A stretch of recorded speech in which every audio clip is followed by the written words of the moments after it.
There's one thing that's becoming clearer as I research for an AI workshop that I'm about to deliver tomorrow in regards to assessment design in this era of AI. Now, it's moving at a rapid pace, and we can see that from Google's latest announcement with things like VO3 and Flow, which are just video creations, and you can basically prompt a cinematic movie in one sentence. But one of the things that's really becoming clear is when it comes to assessment, there's got to be a purpose, and we've got to have that construct of assessment. And what do I mean by constructive assessment? Well, the point of assessment is to evaluate either an attribute, a skill, the knowledge.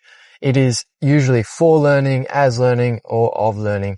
There's the different aspects of assessment, but it doesn't necessarily mean we have to chuck out our existing ideas of what assessment is. But the more I research, the more I find that I'm looking at these interviews with students, I'm doing my own student interviews, and it is becoming clearer that many of them aren't using AI because they want to actually improve their ability to think. And it's interesting, I had a student who's actually a university student say, I don't use AI because I want to make sure my brain works at its full potential, rather than pumping out an entire assessment with one prompt or whatever it is. There is this real desire to actually learn, actually know stuff. And I was listening to an interview this morning that summed that up really nicely. A 13-year-old basically said, I don't want to use AI. I see my friends using it. I see them just doing their assignments. They're doing their homework with this simple use of ChatGPT, putting out this work super quick, and then they just spend all their time on Instagram or TikTok, and they just start doom scrolling. But it's like the perfect recipe for disaster at the moment. We've got these addictive softwares and addictive sort of things in our pocket that can capture our attention and capture our sort of dopamine, basically receptors just firing off at all times. And so we can naturally get pulled into this comfort of, well, I've done the thing that you've asked, because there's no link between reality and actual, why am I doing this thing? Can't see the link to learning.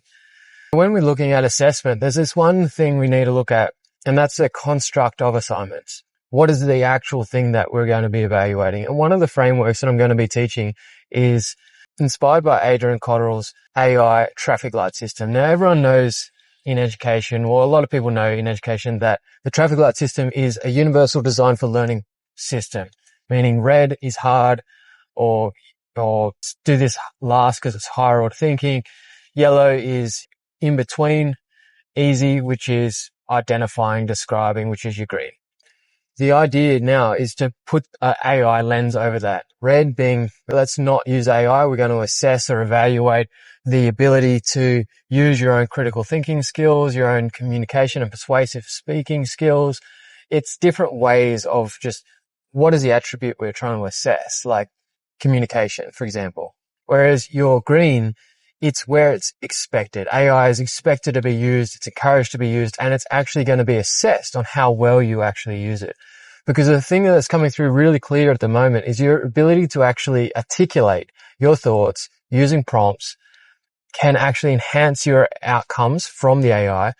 But if you don't understand nuance, you don't understand the topics, you don't understand the actual subject matter, it's really hard to prompt in a progressive way to actually get a better response.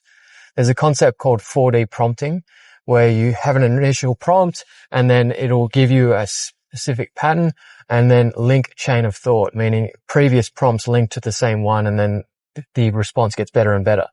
When we're looking at assessment design, we need to first go, well, what's the intention here? What are we actually assessing? What attribute are we trying to evaluate? Is it a skill we're trying to teach? Or is it a project or a process we're trying to develop? Or is it the actual use of communication methods, whether it's using AI or not using AI? Once we understand that, it's so much easier to communicate effectively with our students, so they don't necessarily need to hide their use of AI because you've told them what's acceptable and what's not. They don't have to worry about writing all these tasks out because you're actually assessing their ability to communicate through the use of AI. There's all different ways we can do it. And it doesn't mean it's all just written work. It can be verbal communication. It can be presentations. It can be all sorts of things, projects and processes. But that is the thing that's becoming clearer and clearer. We need to shift the language to be at the start of the conversation to set up for success with what is the AI that we're going to use, if any, and what is the attribute or the social construct or the assessment construct that we're actually looking at. Once we understand that, we can communicate it really well with our students and we can get a better result, because inherently people want to grow, inherently people want to learn, but we just need to set them up to do that in the right way. I'm going to leave it there. Remember, effort equals results. I'll see you in the next one.